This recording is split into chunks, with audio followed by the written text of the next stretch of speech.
Hello everyone, welcome back to my channel, or welcome if you're new.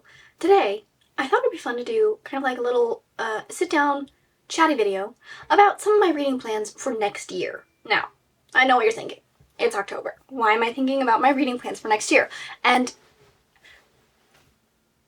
do I have a good reason? I don't know.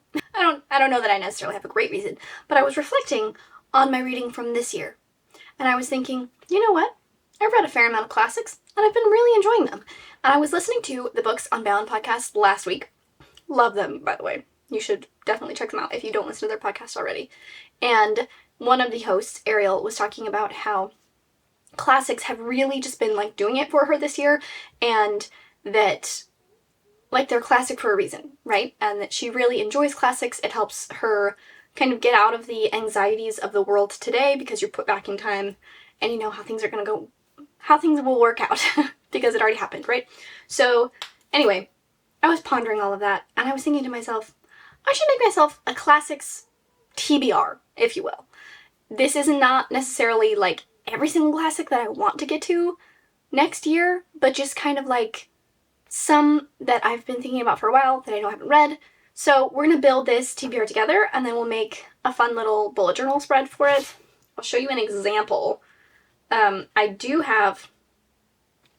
already have this Steinbeck reading list, so I'm not going to be putting any Steinbeck on my classics list because I already have this Steinbeck list. But this is how I'm going to set up the classics list, to have these little boxes, and we'll decide how many there will be.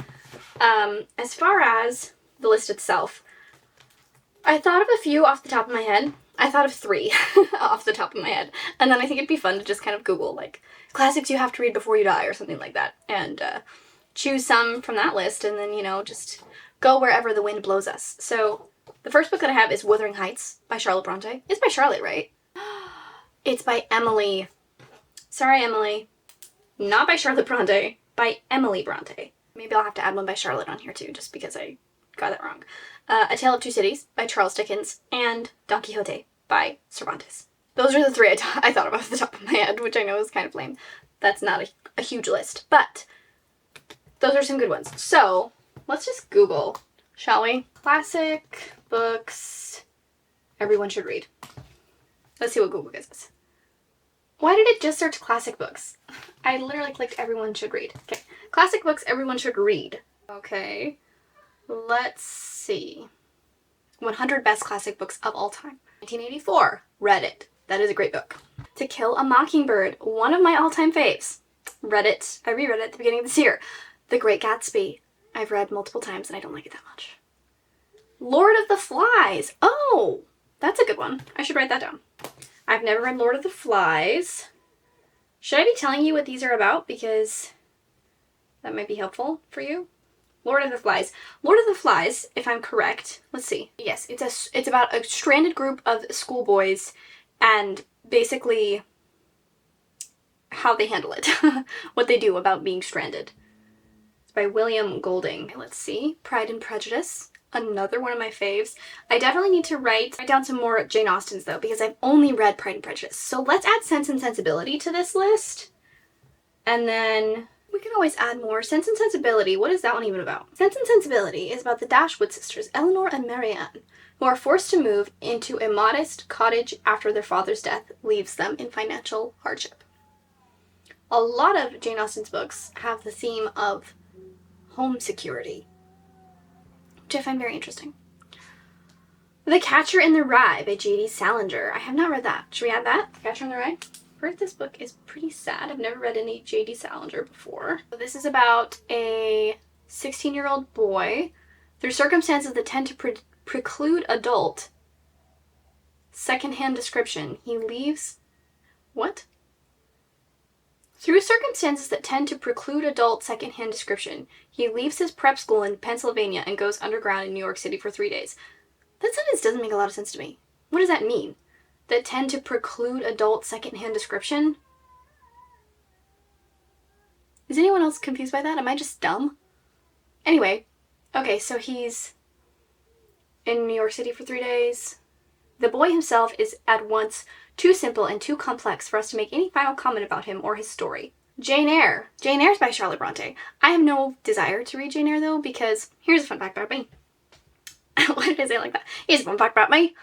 I performed in Jane Eyre my freshman year of high school, and it was a traumatizing experience for me.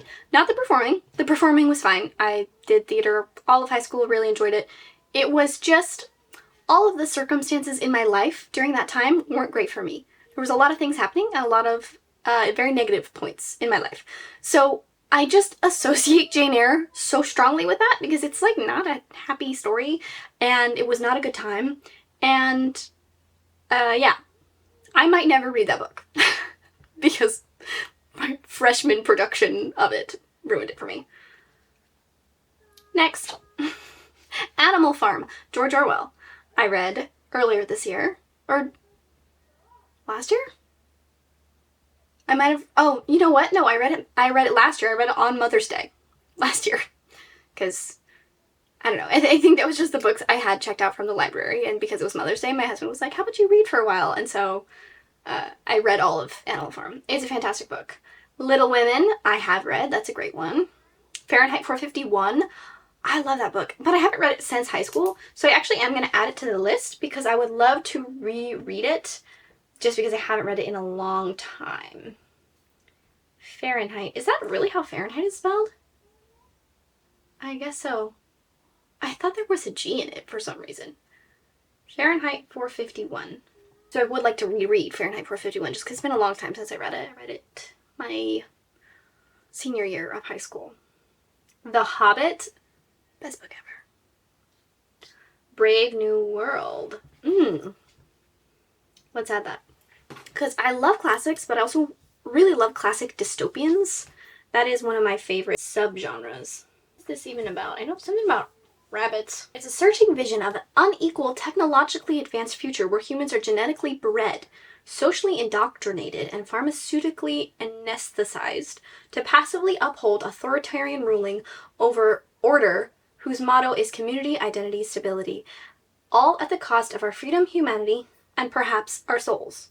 Wait, which one is the one about the rabbits? Wuthering Heights, okay, already on my list. Of Mice and Men, I have read it, and it's great. It's by Steinbeck. Frankenstein, read it, also a good one. Dracula, I just reread last month, and I really love that book. It's one of my all-time favorites. Sense and Sensibility, we already wrote it down. Look at us go. Hold on. Turn the monitor down. My children are fine, by the way. They're just playing. They're just supposed to be taking a nap. Having quiet time, if you will. The Picture of Dorian Gray by Oscar Wilde. I have also read that one. It's also been a minute, but I don't feel the need to reread it right now. The Count of Monte Cristo. I have read this book. Although I think I might have read the abridged version because I read it for school in high school. Do I want to write it down right now, though? I think at this point in time... Wow. Sorry, don't mind me trying to get crisscross applesauce. At this point in time, I'm not going to reread The Count of Monte Cristo, I think. But if it's... am I having a stroke? What am I saying? If it strikes me, I will reread it. The Odyssey by Homer. I have also read The Odyssey. Read it not too long ago in college. The Grapes of Wrath, one of my all-time favorite books. I love that book so much. And I think I probably actually will reread it next year, but I'm not going to write it on this list just because, again, already on my Steinbeck list, it's also one of my favorite books of all time, so I don't feel the need to write it down on this list. The Diary of a Young Girl by Anne Frank, I have read. Anna Karenina by good old Leo. Do I want to write this down? You know what? Yes, because I'm not committing to reading all of these next year. These are just books that I do want to read, and I do want to read Anna Karenina because I've heard that it is a fantastic book. I know it's an extremely long book, but you know what? East of Eden is also an extremely long book, and I absolutely loved that book. So, who am I? Who am I to be like, Leo Tolstoy, you didn't need to write that long of a book? Clearly he did.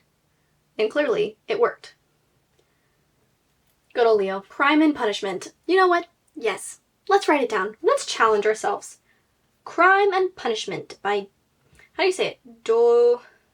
Dostoevsky? Dostoevsky. Not that hard. Dostoevsky. What is Crime and Punishment even about?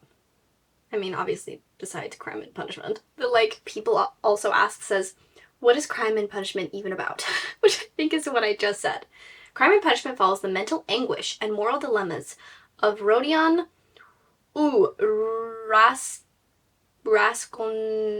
Raskolnikov, an impoverished former law student in St. Petersburg who plans to kill an unscrupulous pawnbroker, an old woman who stores money and valuable objects in her flat. Interesting. Okay, I've decided on a whim that I'm going to pick 20. So we're at 10.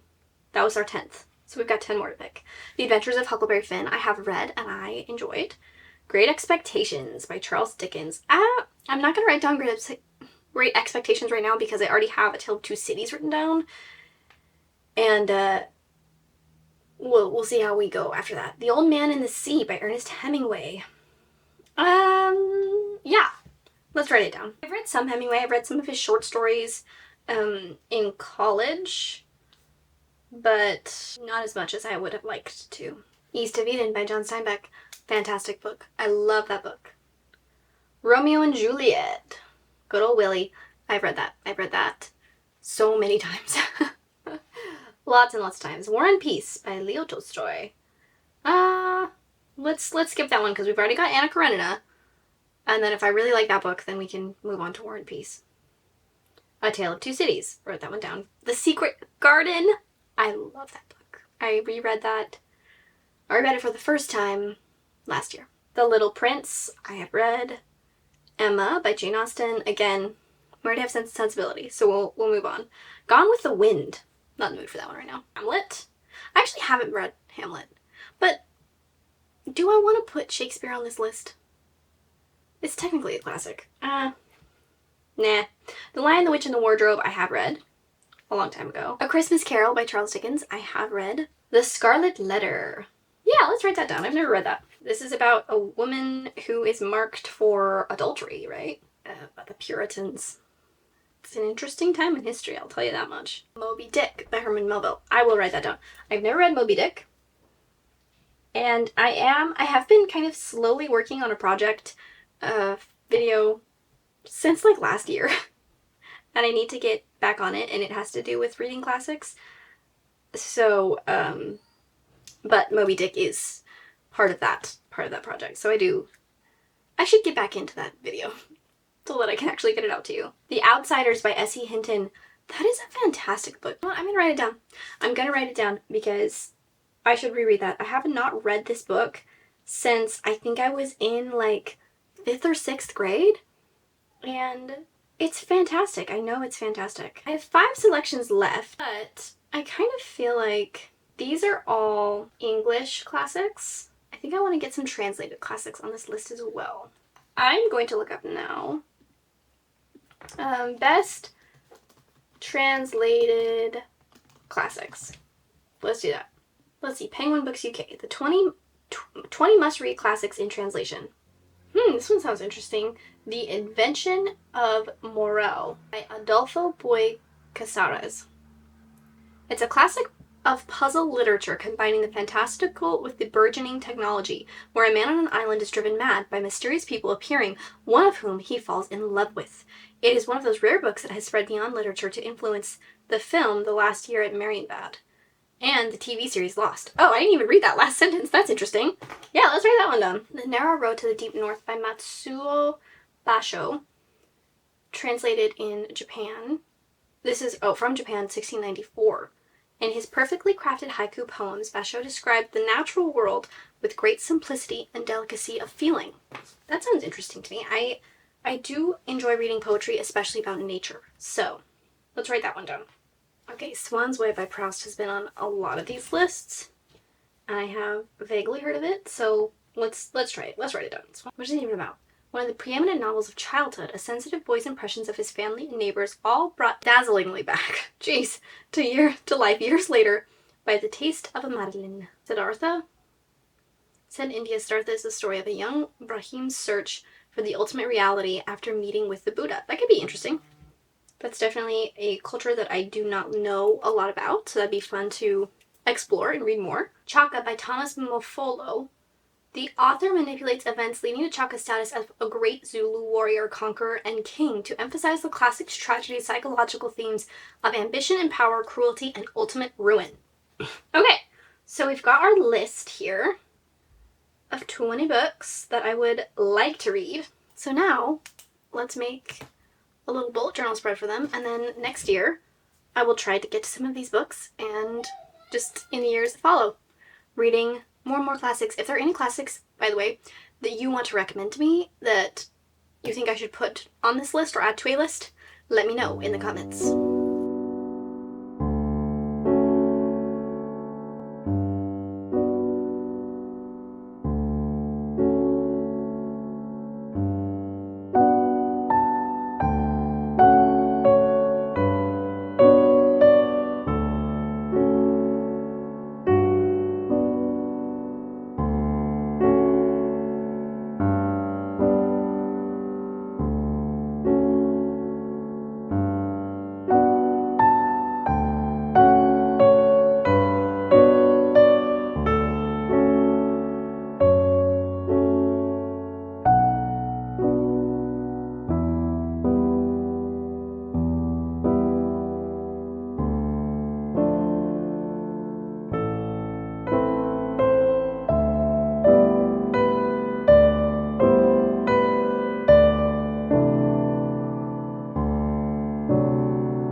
Okay, so we now have our bullet journal set up.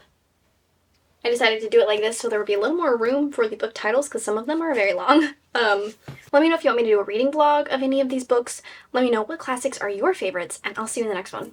Bye!